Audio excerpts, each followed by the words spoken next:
Hello and welcome to today's episode of the Home Rockstar Podcast. We got two Tims for you today. We're talking to the CEO of Aurora Companies, and what he does is he provides a competitive, flexible platform to help financial advisors work with their clients. So I'm super excited here to be talking with Tim Smith. Hey, Tim, you ready to rock? Yeah, ready to go. So tell me a story of success in your business that we can be inspired by. Well, I'll tell you, I started on my own in 1995, and a few years later, some friends of mine joined me. I started getting phone calls from a major company in my industry asking if they could refer business to me. Hmm. And that's how the whole business really got started.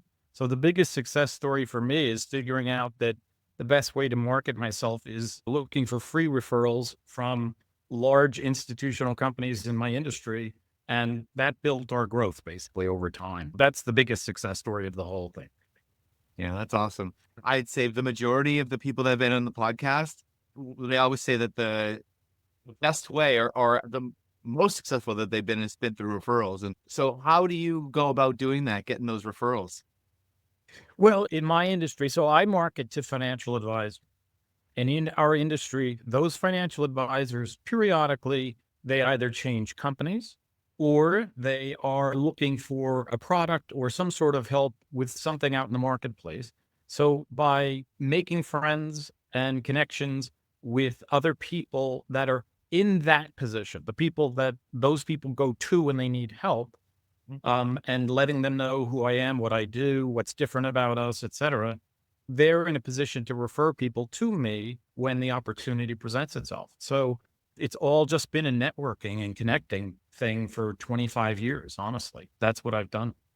Wow. Okay. So for you, it's not necessarily referrals from previous clients. You're actually finding like referral partners that provide similar services. Is that what you're doing? Or Yeah, not so much similar services, but different parts of the financial services industry. So just as an example, a financial advisor wants to leave Merrill Lynch and create his own company, Tim Melanson and Associates, right? yeah. But somebody in the background has to be a broker dealer, an investment advisor that keeps them in compliance and processes things and pays commissions and things like that. So they may approach a company like Schwab or Fidelity to do business with them. And Schwab or Fidelity would refer them to me and say, hey, if you plug into this guy's platform, then you don't have to start anything up other than an office. You know what I mean? That's all you've got to do is outfit an office and create some marketing materials and a presence for yourself. And then Tim's company is in the background and takes care of it all. So, a company like Schwab or Fidelity, it actually started with what became TD Ameritrade, but that was swallowed up by Schwab recently. So yes, my clients, I get very few referrals from the actual financial advisors. I mean, we get some, but it's a limited number. It's more what you would call centers of influence, people Right. who are out in different parts of your market. They're not competitors. They're more business relationships or strategic partnerships of some kind. And they are in a position to send you people when the need arises. So how would you like, I mean, I suppose this is very specific for you, but is there any sort of like generic ways that you can go about getting someone like that to refer business to you? Like, what do you give them in return? Well, I mean, we do a couple things. First of all, of course, they need something, right? They are trying to build or further their own careers or build their own companies. And so, we will do business with them when we can, when it's warranted. We will send people to them when it's warranted. So, as an example, there's a company that does marketing for financial advisors. It's all they do, social media, campaigns of various types. I make them a provider on our platform Yeah. so that our financial advisors, if they're interested in somebody to help them with their marketing, they have a place to go. So you have to look for creative ways that ideally don't cost you anything, right? Or cost very little to make it good for both sides because it can't be a one-way street forever. Yeah. In theory it can, but it's not ideal. You want to, one hand washes the other. You want to really try to help the people that are helping you. And that's honestly so much of business is just that. It's really that simple. Yeah. Yeah, and in this particular scenario, you've got sort of like a play team of people that work well with each other. And the more you build that trust and do good work for the people that you're doing good work for, it just kind of grows, right? Thank you for that referral to Tim. He was great. Absolutely. And these people typically stay with my company for at least 5 or 10 years. So they'll have a relationship with whomever sent them to me. And there's plenty of opportunity for them to say, yeah, Tim's company's doing a great job for us. Thank you for that referral, which of course reinforces the story and the thing. And that's where customer service comes in. And, you have to do an excellent job. Obviously, you have to execute on whatever it is that you offer. That's a really important aspect of it. I'm going to guess that not everything was great, awesome, working perfectly. There was some bad notes on that path. I'm wondering, Yeah. can you share with me something that just didn't go well and what you did to recover from that? Yeah, well, I'll give you what was the hardest thing that I've been through. One thing about financial services is that there is a lot of liability. There's a lot of Mm, litigation. There's a lot of, these financial advisors that I take on, the company becomes liable for anything that they do that's bad. Around 2012, we found out that one of our financial advisors had stolen millions of dollars from some clients. I mean, wow. millions. And I know today how the person did it and, how he skirted the system and how he kind of tested and probed to figure out what would get caught or not caught and things like that. But we went through, as a result of that, years of litigation to try to restore as much money back to the individuals who had lost money. Because in these situations, if they recover a quarter of the money, they're very fortunate. I actually wrote a book about investment fraud after this whole experience. So if they get back a quarter of the money, they come after me for 3/4 of the money. I didn't happen to have $10 million in my bank account that day. So insurance comes into play and lawyers. But then there are also regulatory problems because the regulators come in and they do an examination to see if they can figure out where you were weak, helping to cause these things. And they found weaknesses, which is painful for me because I'm like a give the apple to the teacher kind of guy. I'm a very rule bound person. So to find out that we weren't doing an excellent job was very difficult for me. And the final part of it was reputational. We lost some relationships with some of those strategic partnerships because until we had proven ourselves that we had fixed any issues, et cetera, they didn't want to continue referring business to us. And in some cases, they wouldn't even work with us any further until, until things had been settled. So we were 3 years in the wilderness after that. And it was a very, very a huge financial struggle. And I happen to have now partners in the business, and they helped put up some of the money that we needed. I came up with creative ways to keep the cash flow going and just keep the whole thing going. And fortunately, we survived it and moved on and ultimately thrived again. There's no doubt that it changes you. I am a lot more humble today than I was probably. We had been growing about 40% a year before that. I really put the brakes on things, and I've never tried to grow at any sort of a rate like that anymore because it just leaves too much room for potential things falling through cracks and the like. So yeah, that's my biggest bad note. That one there. Wow. And so is that the biggest, I guess, takeaway from that is if you grow too fast, you're leaving too many things open? Is that like, what do you think was the biggest change in the way you did business after that? I think a bigger one for me in a highly regulated industry, you need to have higher quality compliance officers is what we call these Okay. folks. Okay. And the people that I had just simply were not talented enough to manage the organization, especially given our growth. So, I mean, it's a combination of things, but the rate of growth was a part of it, not having the right people who knew Mm. how to manage their jobs along with that growth was key to it. But I think that is a general, cautionary tale for anyone with a business that's growing fast. He said, Tim, find great people and let them do their jobs. Mm. Don't micromanage them. Let them do what they do. And when it came to that area, while I thought I had very good people, they really were not as high level as was needed for where we were headed as a company. And so that's the lesson I really got from it was you sort of need people whose talents are ahead of the job if you're going to grow fast. Think of it that way. Yeah. Well, and that does lead perfectly into the next topic, which is about the band, right? Because when we're talking to different entrepreneurs, there's kind of like this theme that comes up. It's either culture or talent. And, some people are like, well, no, you hire people that are going to fit in. You hire people because of their attitude, and then you can teach them what they need to know, right? Versus hiring somebody who's got all the skills that you happen to need, but might not actually have the attitude that you're looking for. And I'm wondering, in your experience now, you need highly talented people. So, is there sort of like certain areas where you can focus more on how do you sort of hire in your company? Well, I would fall more into the culture bucket, first of all, because chemistry among the team is very, very important. I have tried to run a decent sized enterprise, but still as a mom and pop cottage industry feel. I don't know if that makes any sense to you. I want everybody to enjoy their day, to enjoy working together, to love their work, to go home excited about how they spent their day. And, even some of it's drudgery, paperwork and things like that can be drudgery, but proud of what they accomplished for the day and no real serious problems inter-office and things like that, where we do have an office as opposed to my home office.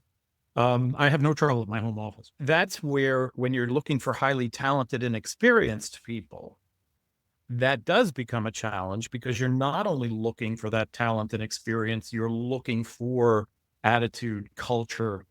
Are they going to fit into this, this thing that we're creating? Will they add to it or detract from it? So that it is very challenging when you need higher level people, I would say. And yes, for certain jobs, you can take somebody who has a wonderful attitude and train them, and they can be superstars, but you can't take somebody who has no compliance experience, for example, or financial experience, and turn them into a head accountant. Yeah.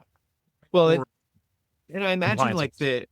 I imagine in the analogy of a band, you can't hire somebody who's just brand new I at appreciate drums. that. But on the other hand, I don't necessarily think you need the number one best singer in the world in your band in order for it to be an amazing band. Yeah, well, Bob There's Dylan has proved that for 50 years.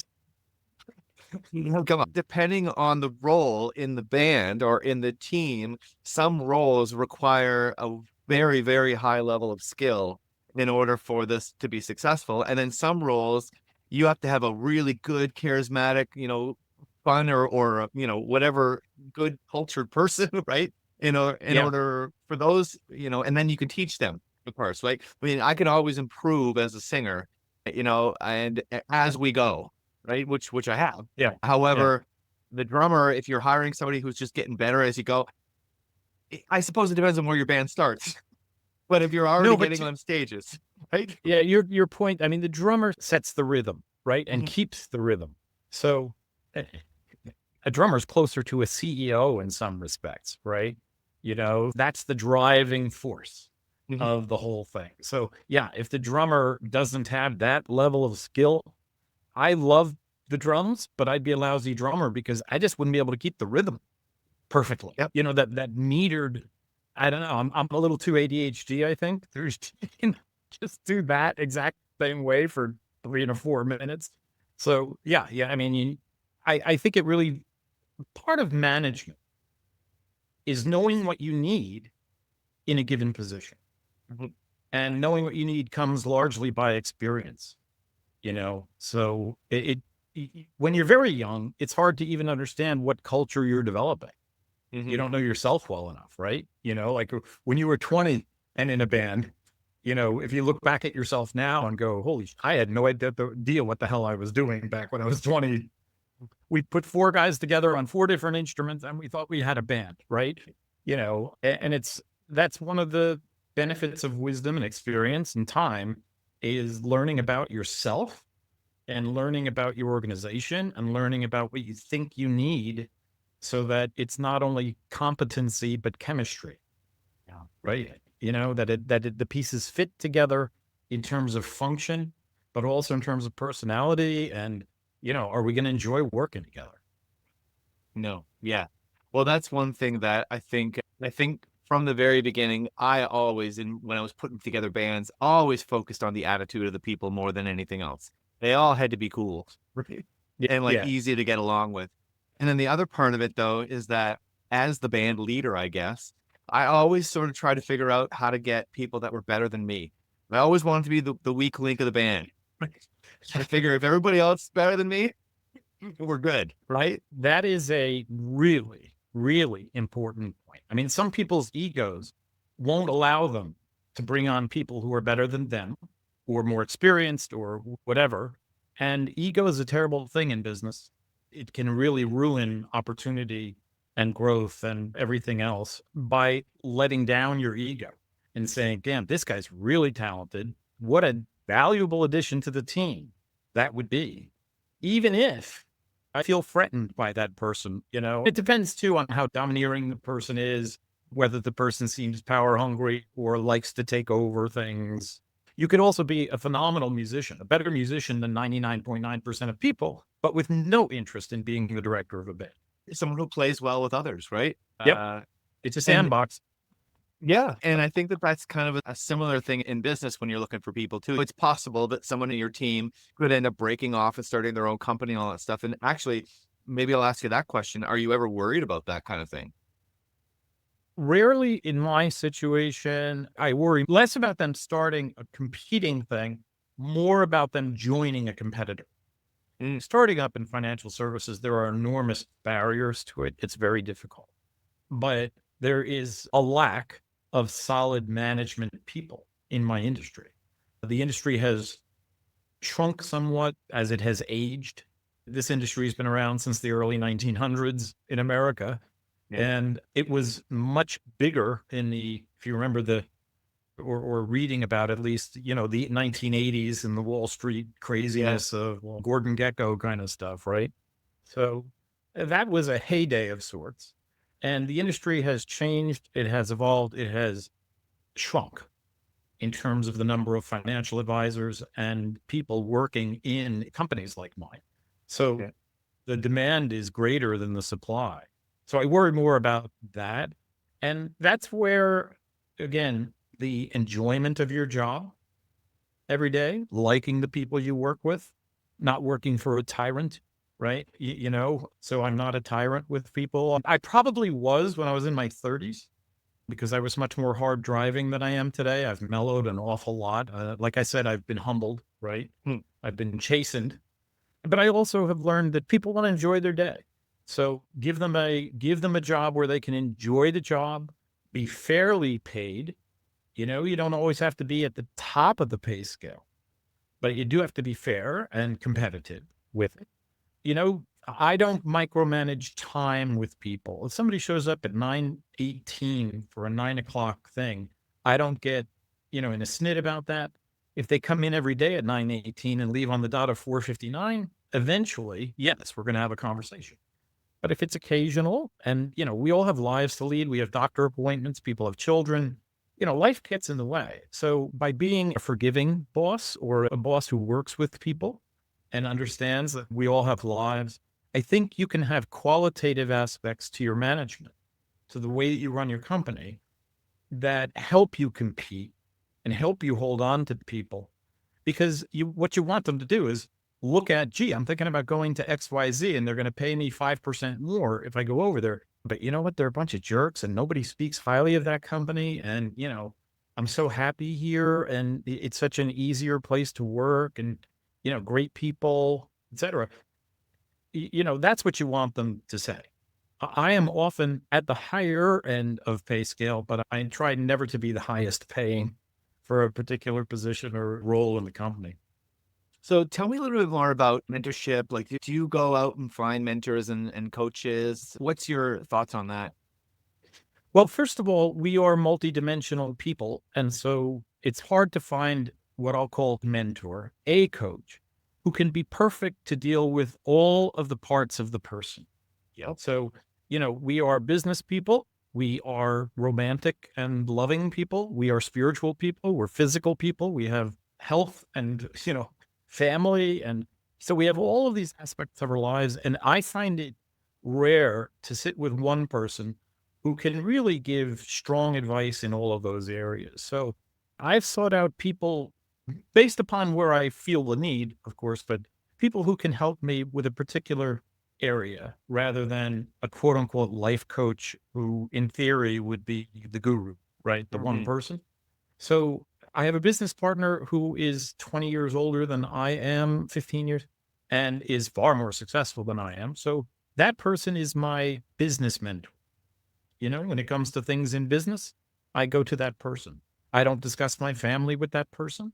That person's actually related to my wife. So, for that reason, I don't discuss family. And he has a happy family. He's got, he's married, 2 kids, same marriage for 50 years, like not like there have been family issues, but I just choose not to go family there. So for issues of family or let's say, mental health or spiritual health, other areas I've gone to other people and have found people ultimately through friends, just talk to people and see if they have dealt with someone that they were happy with. And, I'm almost 62. So I'm in a place where I'm sort of considering, what's going to light me up for the next 25 years. And I don't see retiring. I'm just way too energetic and crazy to sit on my butt and read or something all day long. So yeah, I love mentoring others, but I also love finding people that can add value to my life in certain areas when and as needed. I've really been fortunate that I have found some people who have just done tremendous things for me and really have helped me just be a very content, grateful, happy person at this point in my life. Nice. Well, and what you're saying about like finding specialists, I guess, in certain Yeah. areas, I mean, that just makes sense on both sides of the spectrum because, if you as a business owner narrow into something and this is your specialty, you're just going to get better and better at it. And you will end up being, the go-to person for that particular area.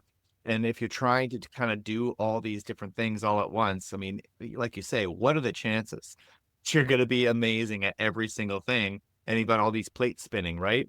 So it does make sense from both sides that you would go find somebody for all these individual aspects of your life that you need help in, right? Yes. And, there's a concept in marketing called narrow but deep. So, rather than trying in the financial services world, for example, rather than trying to be all things to all people, my love is investing. So I can draft a financial plan for people that deals with all of the areas of their life, but I don't really want to be the one that goes out and tries to find the insurance and does the drafting of wills or trusts or does their tax returns or, there are other people that will always be way better than I am at those things. And so I have a specialty, and in marketing, I have a specialty. Most coaches, whether they would admit it or not, they kind of have a specialty. Yeah. Like I deal with guys who run a band, you know what I mean? Or, something along those lines where they really deal with something on a very regular basis, such that they understand that better than the vast majority of other coaches would understand that. And that's kind of what I look for. Okay, so I'm excited to talk about this next topic, which is keeping the hat full, the cash flow. I mean, you're probably the right person to talk to about this. So tell me, as a small or a medium business owner, or maybe if you're just getting started, what will be some of the things that you would say right away that they need to do to make sure that they're making more than they're spending? Yeah. Well, first of all, most people don't have any sort of business or financial background, right? Correct. Even a base amount of those things. I took one class in management in college, and I took 2 classes in accounting, but I really only needed the first one because I know how to read a balance sheet. I know how to read a profit and loss statement. I have just enough knowledge how to do that. So I would tell anybody, get a little bit of basic business, training or understanding. And in fact, maybe this is a business for me. I don't know. This might be my next business, but marketing, accounting, operations 101 for the new entrepreneur or something like that. Understanding a little bit about those things is a big help, first of all. The business aspect of it properly done, the startup of a business has what's called a business plan. Now, I didn't have a business plan when I started my business, but what I knew was that I had a certain amount of revenue that I could count on, at least for a while, and that I could try to build on. That when I started my company, I knew I could pay myself. Yeah. So I had that advantage when I started. You have to have one of two things. You either have to have enough money or access to money, loans, grants, etc., to survive for a period of time based upon what you expect to have to spend versus what you think you might bring in revenue and when. It's revenue and it's expenses. It's relatively simple math. If you're not good at spreadsheets, get good at spreadsheets. Take your first 12 months, put out how much in revenue you think will come and when it will start, and be conservative as hell, because nothing comes as fast as you expect when you start a business. That's just the rule one. It's still today, it still doesn't come as fast as I expect. So, be conservative about that, because it's going to end up being more than you expect. And then, in a spreadsheet, take the revenue line and subtract the expense line. And at first, it's going to be a negative number for a while, in all likelihood. And whatever all those negatives add up to for, until you reach a positive, you need at least access to that much money to survive that long in business. So that aspect of it is very simple math, right? This much could come in, that much is going to go out. And I'm either going to have a deficit, a negative amount, or a positive amount. So laying out for the first year what you think you'll bring in revenue and what months, how much, and then what you're going to have to spend. And bear in mind that in theory, you're paying yourself, right? Because whether you pay yourself through the business or you just live off of savings, you're paying yourself, and you have to have that amount.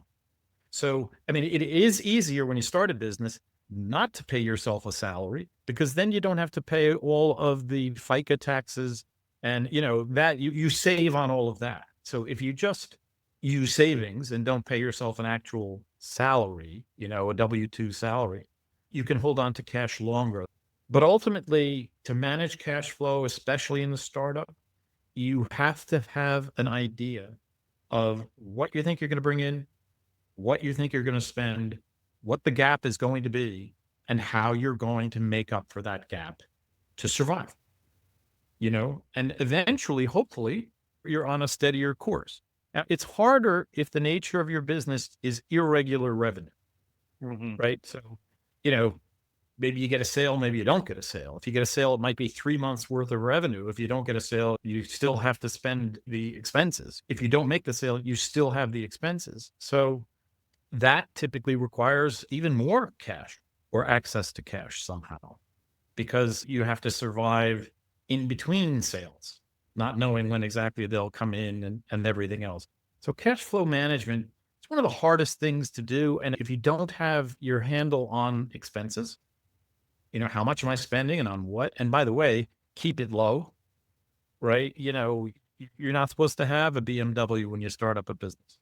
Right? You don't just go out and buy yourself nice stuff to look good. A suit or the right clothing for meetings, the right computer for presentations and, things like that. But, until you've made it, you can't live the life of the one who has made it.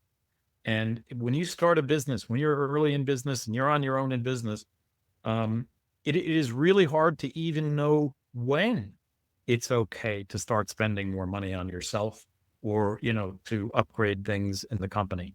So, but that's all a part of cash flow management. And for me, my mind is very mathematical. I think that's why music works well for me also. And, so I happen to really understand numbers. That comes to me very, very easily. And so managing cash flow, at least understanding what looks like it is going to happen and what I'm going to need to be ready for from a business perspective, how to deal with it. If I expect I'm going to have a cash flow shortfall, And, oh, geez, am I going to be able to pay payroll, et cetera? Those are totally separate problems and issues. And, that's where having a partner is helpful, a money partner or a bank credit line can be helpful at that point. You do have to be careful to keep on going. If you keep on going back to the bank credit line or extending the credit line, increasing the credit line, it's very hard to know in business when you're failing. Yeah. That's a really, really hard thing. And I had an investment client once that I watched keep on going into more and more and more debt. I finally had to declare bankruptcy because he always thought the money would come and it didn't. So avoiding debt early on is really, really an important thing. Beyond avoiding the expense of it, the interest expense and everything, it can just be a spiral downwards if you start to depend on debt, So government grants are far better than government loans, right? Or savings that you have in the bank, far better than going to a bank and asking for a loan, even if you can qualify for a loan, or taking a home equity loan, for example. So, being aware of what your options are to access capital, is a critical aspect of cash flow also. But I just counsel people to be very judicious about debt. When if you have a contract where somebody's supposed to pay you $10,000 in 2 months and you need $10,000 to survive the next 2 months, well, if you use a credit line for that, it's one thing. But, if you have no visible way to sustain the company, but you need $60,000 for the next 6 months or something like that, that's not good. And I guess the way you started was talking about how it would be normal for you to see some negative numbers in the beginning. And I think that's kind of true. A lot of businesses are expected to run at a deficit at first. Is that true? Actually, first of all? Yeah. If you're starting from scratch, Hey. if you're starting with no known revenue sources. I didn't start that way. I was fortunate because I already had some investment clients. Yeah. When I left another company and started my own company, I knew they were going with me and I knew what that was going to pay me. And I knew I could survive with that and move forward, assuming I kept them happy. Yeah. But most startups without revenue are going to lose money because, it costs you money to live while you're starting. And you may have expenses, even expenses like internet, computers, printers, things like that. You don't have to have that in this day and age to have an at-home company, right? So, you're going to have to live and live your lifestyle, even if you don't have employees. You may have health insurance, so there are expenses of survival, basic survival, even if you have otherwise a very, very low expense thing. And you can call it running at a deficit. You can call it living off your savings, right? You can call it numerous things, but in a very conceptual fashion, you're running at a deficit. You're losing money. Yeah. And I think probably the biggest, if you're running at a deficit, you don't have the money, you're more aware of it, I think, than if you are running off some savings or if you have a big old loan. Like, you could be going further and further into debt and not really see it because it's not hurting you. Right. Yeah. And now I'm wondering, I'm a numbers guy too. Spreadsheets are great. I'm a numbers guy. So I understand cash flow quite well. However, speaking with, other people, it seems as though, is it true that people tend to overestimate their ability to handle cash flow, or are there, is it, when you're good at it, or you know what I mean, what I'm saying? Well, yeah, I think there's a natural human tendency, if you believe you're good at something, to believe that you probably will be as good at other things. I went into government service and I served as a councilman and mayor for 7 years. I thought because I'm a good guy and because I'm naturally gregarious and friendly and all that kind of thing, and relatively smart, that I would do well in politics. which I saw as government service. And the bottom line is that I am not good at politics. I'm way too direct. I have trouble lying.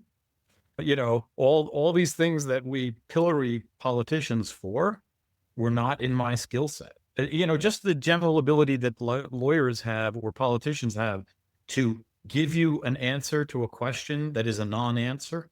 Yeah. I do not have that gene. Okay. Yeah. So if Tim Melanson says, so Tim, why did you kill that guy?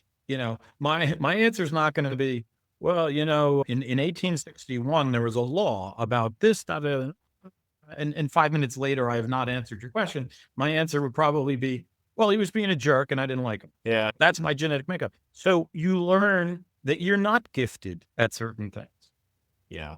As Unfortunately. you go forward. Actually, this is one of the best business lessons I have learned, is that we all have something that we're uniquely gifted at. And everything else, somebody else is gifted at.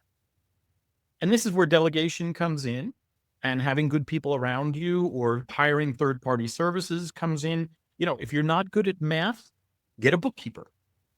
You know what I mean? Have them talk to them every month. They can tell you what's going on. They can tell you how it's going because they're very good at it and they know what the numbers are. Or an accountant, for example. So if you're uniquely skilled at something, I mean, if you're a bass player, Tim, to think that you could play the keyboards just as well when you've put 20 years into the bass and have never touched the keyboard in your life, it's a bit of hubris to go there until 20 years down the road after you've tried to play the piano for 20 years, So there was a coach in the financial services space who had this concept of unique genius. And his whole thing was, I ended up working at home in part because of the way this guy coaches. It's, whatever you do really well, spend more time doing that and try to hire other people to do the stuff you don't do as well. Yeah. Love that. If you're the rainmaker, go make rain. Find somebody else that can. A friend of mine yesterday, I was interviewing him for something, and he had a printing company. And he said, when I first started, I was running the presses and I was doing everything. And he said he realized I'm a lot better off to hire somebody to run the press while I go out and get more business. Right? Simple concept. And there is a tendency, I think, when we start a business to be the one-armed paper hanger, the chief cook and bottle washer, out of financial necessity, maybe at first. But ideally, you can get away from that. If you really want to grow, if you really want to do well, you're going to have to get away from that. And you're going to have to focus on what you do well. And you may ultimately even need to hire a CEO to run your own damn company. If you don't have the skill set for that. If you're gifted at something else, like being the visionary or the engineer or somebody who is creative and somebody else is better at managing a business, let somebody else manage the business, but focus on what you're really good at. All right, so let's move on. How is exciting your business? Sorry, I missed the question. It's time for your guest solo. So tell me what's your business. Yeah. So, well, I have a lot of exciting things. So I'll focus on two just really quickly. I still do love the investment work, even though I run a company. And I've started to focus on the use of some kind of wacky stuff, something called a structured note, put and call, that can give people stock market upside without the downside. And it's so for people who are conservative and don't like watching, big losses on their money periodically and things like that. The second thing I'm really enjoying is, so we created this thing called the Financial Dad. A son of mine, as he was graduating college, he asked me to come and give a seminar on personal finance for all of his friends, because they were all about to go out into the world of finance, perfectly ready with computer degrees, right? That, they had no knowledge of company benefits or investing or insurance or anything else, taxes. So I gave him a 3-hour seminar on personal financial topics. And my son said to me afterwards, Dad, you should teach young people how to do this. You should teach entrepreneurs. You should teach, because my father was a college professor for over half a century, believe it or not. And I think it is in the genes. I just love financial concepts and explaining them and stuff. So we started this thing called the Financial Dad, and 2 of my kids work with me in it on a day-to-day basis. And we've just launched a podcast in January where we talk with entrepreneurs about their businesses and where I give educational podcast stuff about financial topics. I love explaining stuff to people, especially after 40 years of doing this. I feel qualified. I think I'm ready. So yeah, how do we find out more? We are The Financial Dad with an underscore after it. So all one word, The Financial Dad _ on YouTube and Instagram. So you can find us there and look for my silly face and you'll find it. And then the podcasts, they're going to be out on the major, also under The Financial Dad, on the major platforms. So you can look for those there as well. Cool. And is there any other way to get in touch with you or any other way that people can work with you? Yeah, my main company, Aurora, is Aurora PW, P as in Peter, W.com. The Financial Dad Podcast.com. They can go there and find the Financial Dad stuff there. I'm also on LinkedIn, just under Tim Smith. There's a lot of Tim Smiths, so you got to find the bald guy. I'm on LinkedIn as well if somebody wants to connect with me or ask questions or want some help of some kind. Thank you so much for rocking out with me today, Tim. This has been a lot of fun. Thank you, Tim. I really appreciate it. Great. And to the listeners, make sure you subscribe, rate, and comment. We'll see you next time with the Work at Home Rockstar Podcast.